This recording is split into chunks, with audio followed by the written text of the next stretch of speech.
மாநிலங்களுக்கு இடையே பிரிவினையை உண்டாக்க பார்க்கிறார் மோடி. பிளேட்டை திருப்பும் ஸ்டாலின்.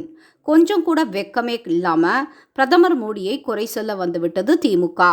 பிரதமர் மோடி வெறுப்பு பேச்சை பேசுகிறாராம். குறிப்பாக மாநிலங்களுக்கு இடையே வெறுப்புகளையும் பரப்பும் வகையில் மோடி அவர்களின் பேச்சு இருக்கிறதாம். இப்படி குற்றச்சாட்டு வைத்துக் கொண்டு திரிகிறார் ஸ்டாலின். அப்படி என்ன மோடி வெறுப்பு பேச்சு பேசிவிட்டார் என்று கேட்டால், கொடுத்தா பாருங்க ஒரு பதில.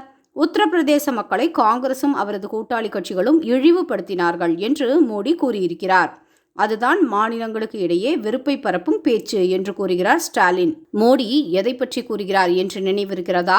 ஹிந்தி பேசும் மாநில மக்களை மாட்டு மூத்திர மாநிலங்கள் என்று திமுக எம்பி பாராளுமன்றத்தில் பேசினாரே. பீகார், உத்தரப்பிரதேச மாநிலங்களில் இருந்து வருபவர்களை எல்லாம் பானிபூரி விற்றவர்கள் என்று திமுகவின் எம்பிக்களும் அமைச்சர்களும் பேசினார்களே, அதை குறிப்பிட்டு மோடி பேசியதுதான் மாநிலங்களுக்கு இடையே பிரிவினையை வெறுப்பை தூண்டும் பேச்சாம்.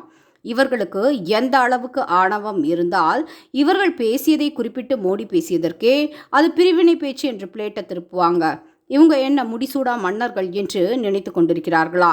இவர்கள் செய்த அட்டூழியங்களை, ஆர்ப்பாட்டங்களை, அராஜகங்களை, இவர்கள் தெரிவித்த கருத்துக்களை நாம் கூறினால் கூட அது ஒரு பிரச்சனை என்று ஒப்பாரி வைக்க ஆரம்பிச்சிட வேண்டியது.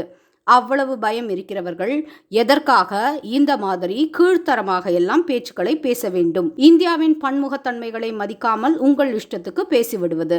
அதை யாராவது குறிப்பிட்டு பேசினாலே உங்களுக்கு நெஞ்சு குறுகுறுத்து போய்விடும். உங்கள் தவறை மறைப்பதற்கு அவர்கள் மீது பாயவும் தயாராக இருக்கீங்க. வெக்கமா இல்ல? இதெல்லாம் ஒரு பொழப்பா? நீங்க பேசியதையெல்லாம் கேட்டுக்கொண்டு கைத்தட்டுவதற்கு இது ஒன்றும் 60கள் அல்ல. நீங்கள் என்னவெல்லாம் பேசினீர்கள், எப்படியெல்லாம் பேசினீர்கள் என்பதெல்லாம் நொடிக்கு நொடி திருப்பி தரப்பட்டு கொண்டே இருக்கும். உப்பை தின்றவன் தண்ணீர் குடித்தே ஆக வேண்டும். நீங்கள் பேசிய பேச்சுக்கு நீங்கள் அனுபவித்தே ஆக வேண்டும்.